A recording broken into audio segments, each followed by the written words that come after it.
तो चलिए बिना किसी देरी के आज के इस विश्लेषण में सीधे गोता लगाते हैं। आज हम एक ऐसी कहानी को डिकोड करने वाले हैं जो ये दिखाती है कि कैसे मीलों दूर हो रहे अंतर्राष्ट्रीय युद्ध के झटके सीधे एक आम आदमी की रसोई तक पहुंच जाते हैं।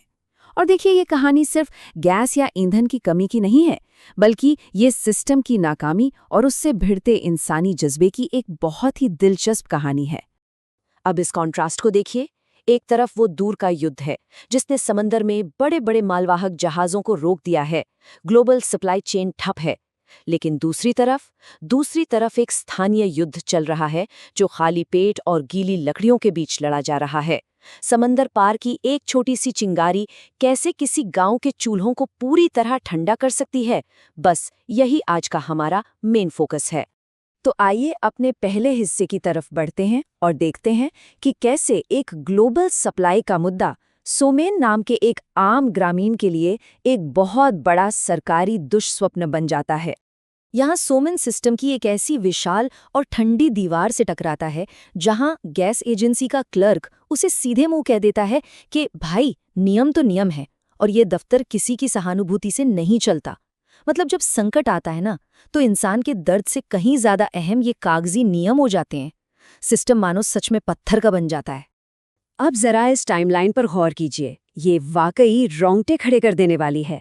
4 दिन तक गैस एजेंसी के बेकार चक्कर, 7 सर्द रातें, भूखे पेट सोना और महज एक छोटे से ओटीपी वेरिफिकेशन के लिए पूरे 15 दिन का अनिवार्य इंतजार। जरा सोचिए, जो सिस्टम लोगों की मदद के लिए बना है, वही ऐन मौके पर उन्हें सबसे बुरी तरह फेल कर रहा है। लेकिन देखिए, ये सरकारी कमी तो सिर्फ आधी कहानी है। यहाँ से हम आते हैं दूसरे हिस्से पर कि कैसे कुछ लोगों का लालच इस संकट को और भी भयानक बना देता है। असली खेल तो इन नंबरों में छिपा है। इसे ही आपदा का पूंजीवाद या डिजास्टर कैपिटलिज्म कहते हैं। जो इंडक्शन कुकर आम दिनों में 2000 रुपए का आता है, वो अचानक 4 से 5000 का हो जाता है। और गैस सिलेंडर जो सरकारी रेट पर मिलना चाहिए, वो अब 450 रुपए प्रति किलो के हिसाब से ब्लैक में बिक रहा है। मतलब दुकानदार और गांव का मुखिया अपने ही पड़ोसियों को लूट रहे हैं।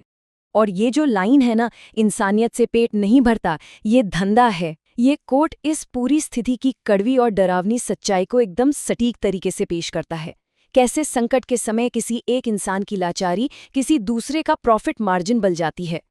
इस पॉइंट पर हम देखते हैं कि समाज कैसे बुरी तरह दरक जाता है।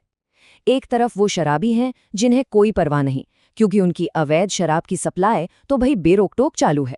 और दूसरी तरफ है मुखिया, जो आपदा में अवसर ढूंढ रहा है, सिलेंडरों की जमाखोरी कर रहा है। ये दिखाता है कि मुश्किल वक्त में कैसे लोग सिर्फ अपने स्वार्थ के बारे में सोचने लगते हैं। खैर, इस अंधेरे के बीच एक बहुत ही अहम मोड़ आता है, और ये है हमारा तीसरा हिस्सा। घोर निराशा और बेबसी के बीच से जन्मा एक अनोखा आविष्कार। पूरे 7 दिन, जी हाँ, ठीक 7 अंधेरी, गीली और भूखी रातों के बाद सोमेन के सब्र का बांध आखिरकार टूट जाता है।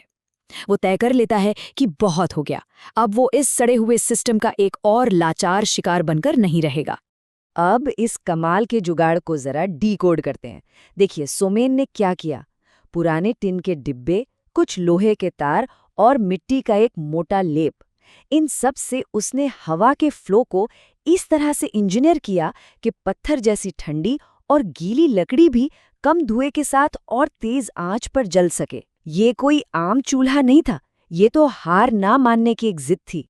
और सोमेन की ये बात, जब इंसान मजबूर होता है तो या तो टूट जाता है या कुछ नया रच देता है, ये वाकई दिल को छू लेने वाली बात है। ये लाइन बहुत ही खूबसूरती से समेटती है कि जब इंसान को दीवार से लगा दिया जाए तो उसकी रचनात्मकता और जज्बा क्या कुछ नहीं कर सकता। लेकिन देखिए, एक नया चूल्हा बना लेने से सिर्फ शारीरिक ठंड और भूख का इलाज होता है, उस भ्रष्ट सिस्टम का नहीं।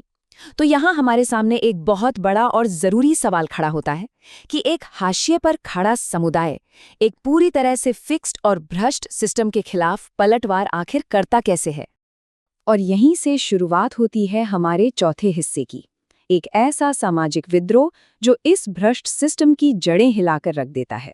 सोमेन अपने इस जुगाड़ को सिर्फ अपने तक सीमित नहीं रखता, वो पूरे गांव को ये धुआं रहित चूल्हा बनाना सिखाता है। और फिर इसी सामूहिक ऊर्जा का फायदा उठाकर सोमेन और उत्तम चुपके से उस मुखिया के अवैध गैस गोदाम का एक वीडियो रिकॉर्ड कर लेते हैं और ये पुख्ता सबूत सीधा पुलिस और तहसील प्रशासन तक भेज दिया जाता है।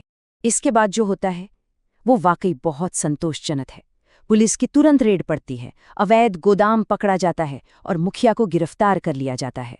और तो और उसे उन भूखे परिवारों से सबके सामने माफी मांगनी पड़ती है जिनका वो शोषण कर रहा था। मतलब स्थानीय कालाबाजारी पूरी तरह ध्वस्त हो जाती है और आम आदमी के हाथ में वापस पावर आ जाती है। अब हम इस पूरी कहानी के सबसे अहम और आखिरी पड़ाव पर आते हैं।